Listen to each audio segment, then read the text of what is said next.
और यहाँ से आप पूरे एलेपी शहर का नज़ारा देख सकते हैं। और सबसे खास बात है कि यहाँ से आप एलेपी बीच भी देख सकते हैं। Hello friends, you are watching magical myths और स्वागत है आपका मेरे यूट्यूब चैनल में। फ्रेंड्स, यदि आप भी शहर की भीड़भाड़ से दूर एक लॉन्ग और ब्लिसफुल हॉलिडे की तलाश में हैं, तो एलेपी से बेटर ऑप्शन आपको नहीं मिलेगा।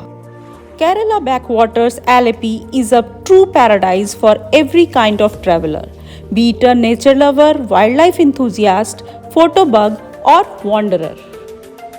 तो चलिए साथ मिलकर इस मैजिकल और यूनिक प्लेस को एक्सप्लोर करते हैं।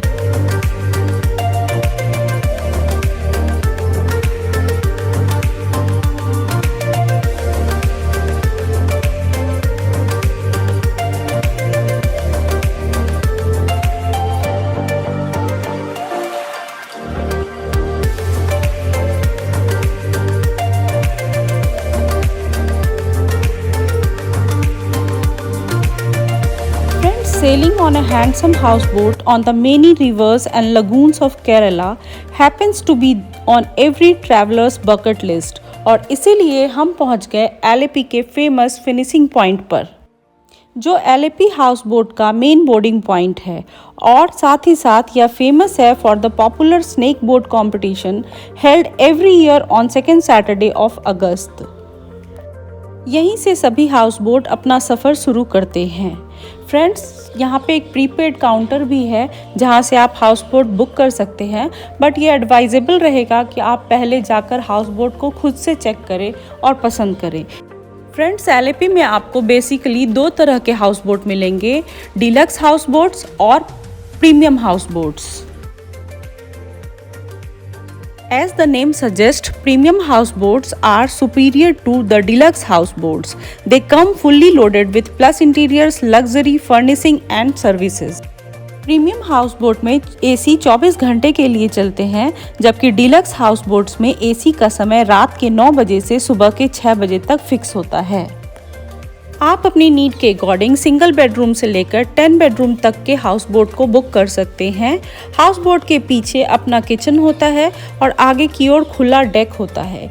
एक दिन के पैकेज में आपको लंच, शाम का नाश्ता, रात का खाना और अगले दिन का नाश्ता शामिल होता है और हाउसबोट से चेकआउट का समय सुबह 9 बजे होता है। फ्रेंड्स, एलेपी हाउसबोट में बेसिकली दो तरह के मेजर क्रूज अवेलेबल होते हैं। एक है ओवरनाइट स्टे और दूसरा है day trip. Overnight stay cruise में चेक इन टाइम होता है 12 o'clock और शाम 5:30 बजे तक नाव को बैक वाटर विलेज के किनारे पर खड़ा कर दिया जाता है और नेक्स्ट डे सुबह 9 बजे चेकआउट टाइम होता है। जबकि डे क्रूज के लिए चेक इन टाइम 11 o'clock होता है और चेकआउट टाइम शाम के 5 बजे तक होता है। अगर फूड मेन्यू की बात करें तो हाउसबोट यात्रा के दौरान आप पारंपरिक केरल के व्यंजन का आनंद ले सकते हैं। साथ ही साथ वेज और नॉन वेज दोनों प्रकार के आइटम्स अवेलेबल होते हैं। आप चाहें तो सीधे मछुआरे से जंबो प्रॉन, पर्ल स्पॉट, केकरे और फ्रेश फिश खरीदकर हाउसबोट के किचन में कुक करवा सकते हैं। और अगर पॉपुलर हाउसबोट रूट की बात की जाए तो हाउसबोट क्रूज़ के लिए सबसे पॉपुलर बैक वाटर है एलेपी टू एलेपी और एलेपी टू कुमारकोम एलेपी। और अगर हाउसबोट टैरिफ की बात की जाए तो प्राइस बेसिकली सीज़न और आपके द्वारा चुने गए हाउसबोट पर डिपेंड करता है।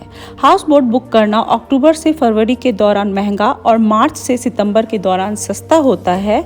हमने अपने लिए डीलक्स हाउसबोट बुक किया था डे ट्रिप के लिए, जिसका कॉस्ट हमें 10,000 रुपीज़ आया था।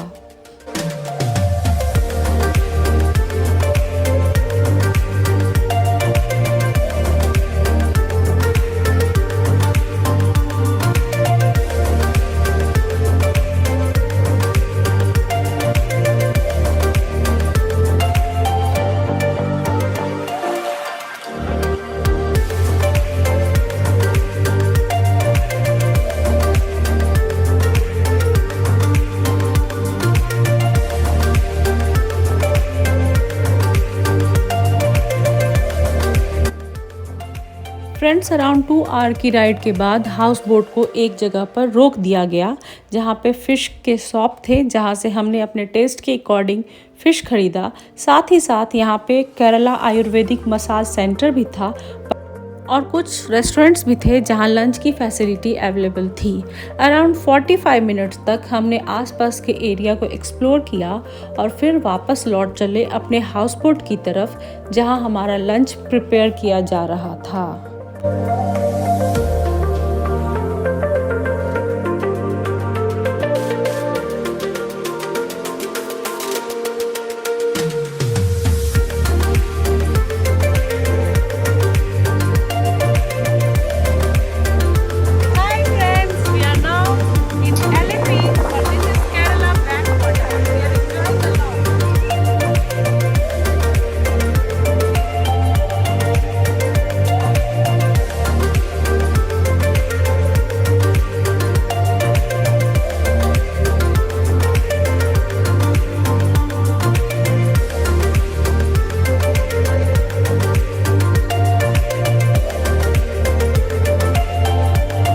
हाउस बोट में लगे म्यूज़िक सिस्टम पे अपने फेवरेट म्यूज़िक को एंजॉय करने के बाद हमें हमारा लंच सर्व किया गया, जिसमें वेज और नॉन वेज दोनों आइटम्स थे। साथ ही साथ जो फ़िश हमने रास्ते में ख़रीदी थी वो भी कुक करके हमें सर्व किया गया।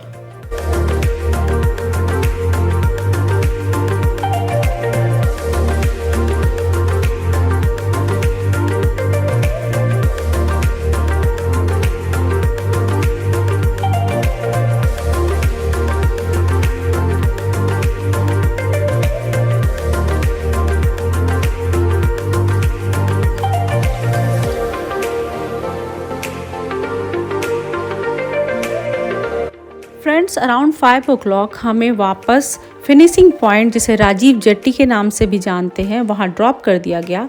वहाँ से हमने कैब लिया और चल पड़े अल्पजुहा बीच की तरफ, जहाँ के सनसेट को हम मिस नहीं करना चाहते थे। यहाँ आप ऑटो से भी आ सकते हैं। कैब का कॉस्ट हमें 300 रुपीज़ आया, जबकि ऑटो का कॉस्ट 100 रुपीज़ आता है। Apart from enjoying the beautiful sunset and mesmerizing beauty of the surroundings, you can also go for water activities like boating, parasailing, kayaking and much more in the daytime. Alleppey बीच के पास ही कुछ famous tourist attractions हैं, जैसे एलेपी बीच bridge, Alleppey light house और Vijaya park. Alleppey बीच अपने sand art festival और beach festival के लिए भी जाना जाता है।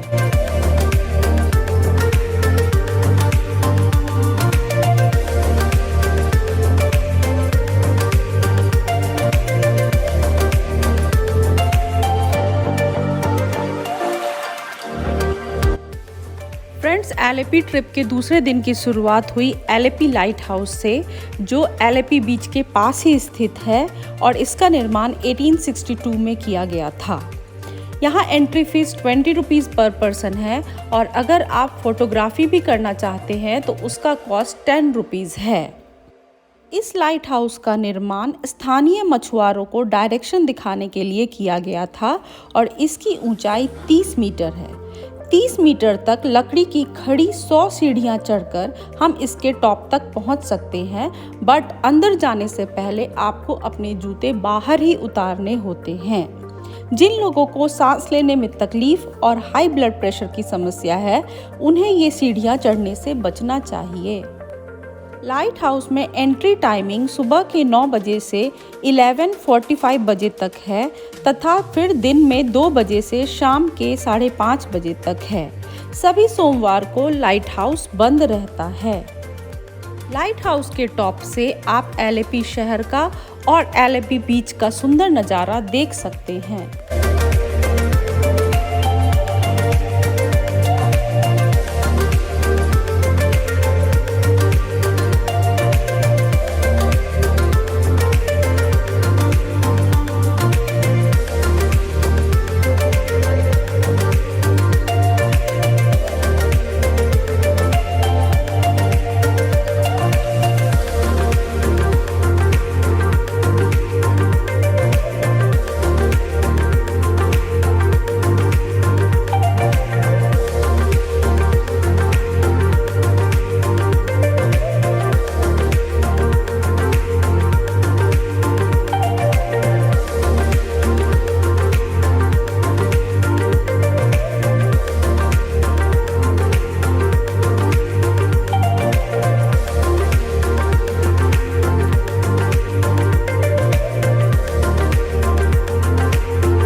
फ्रेंड्स, एलिपी के ब्यूटीफुल बैक वाटर्स को एक्सप्लोर करने का सबसे बेस्ट तरीका अनडाउटेडली हाउस बोट ही है, बट आप इसके साथ साथ मोटर बोट शिकारा से भी बैक वाटर को एक्सप्लोर कर सकते हैं। शिकारा का कॉस्ट आपको अराउंड 2500 रुपीज़ आएगा फॉर 2 to 3 आवर्स के लिए। आप personal as well as shared basis पे भी शिकारा और हाउस बोट बुक कर सकते हैं। इस ट्रिप के पहले दिन हाउस बोट से बैक वाटर एंजॉय करने के बाद मैं बेसिकली इंटरेस्टेड थी ये जानने में कि यहाँ के लोकल पीपल कैसे ट्रैवल करते हैं, और इसके लिए हम पहुँच गए केरल सरकार द्वारा संचालित एलिपी बोट जेट्टी स्टैंड पे, जहाँ पर केरल सरकार के जल परिवहन विभाग द्वारा संचालित नौकाएं चलाई जाती है जो स्थानीय लोगों को लोकल आइलैंड्स तक ट्रैवल करने में हेल्प करती है। और अगर आप एक बजट ट्रैवलर हैं और बैक वाटर को एक्सप्लोर करना चाहते हैं तो ये एक बहुत ही अच्छा ऑप्शन है।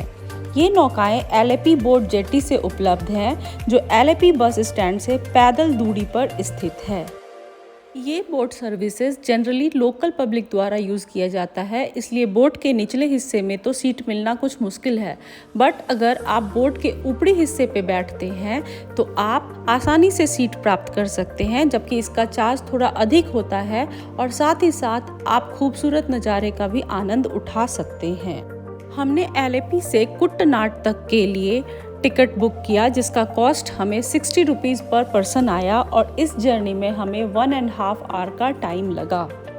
कुट्टनाड में रहने वाले अधिकांश लोग इस फैसिलिटी का यूज़ करते हैं, और कुट्टनाड दुनिया का एकमात्र स्थान है जहां खेती सी लेवल से नीचे की जाती है, और आसपास के स्थान बड़े पैमाने पर परिवहन के इस तरीके पर निर्भर करते हैं। कुट्टनाड को केरल के चावल के कटोरे के रूप में भी जाना जाता है। चावल की खेती के साथ साथ यह अपनी प्राकृतिक सुंदरता और एकांत वातावरण के लिए भी जाना जाता है। ये बोट सर्विसेज लोकल पब्लिक की लाइफलाइन है। जैसा कि आप देख सकते हैं कैसे स्कूल के बच्चे स्कूल आने और जाने के लिए भी इस बोट सर्विसेज का यूज़ कर रहे हैं।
फ्रेंड्स, बैक वाटर को एक्सप्लोर करने के बाद हम पहुंच गए आयुर ग्रीनी में। ये एक वेलनेस सेंटर है जो फेमस है अपने आयुर्वेदिक थेरेपीज़ और मसाज के लिए।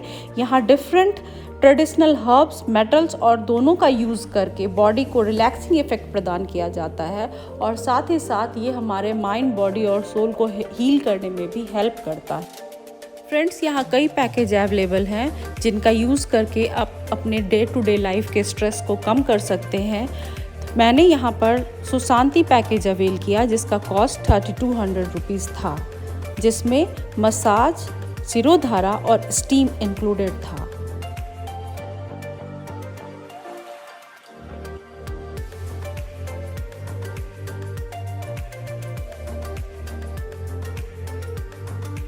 फ्रेंड्स, एलिपी वेल कनेक्टेड है बाय रोड, बाय ट्रेन और बाय एयर। यह शहर कोची से 53 किलोमीटर और त्रिवेंद्रम से 155 किलोमीटर के डिस्टेंस पे है। नियरेस्ट एयरपोर्ट कोची है। फ्रेंड्स, एलिपी के मैजिकल एक्सपीरियंस को अपने आप में समेटते हुए मैं इस ब्लॉग को यहीं पे समाप्त करती हूँ। आपको ये ब्लॉग कैसा लगा प्लीज़ कमेंट सेक्शन में बताइए, और अगर वीडियो आपको पसंद आया हो तो वीडियो को लाइक, शेयर और मैजिकल मिथ्स को सब्सक्राइब कीजिए। और ट्रैवल रिलेटेड इन्फॉर्मेशन के लिए कमेंट कीजिए।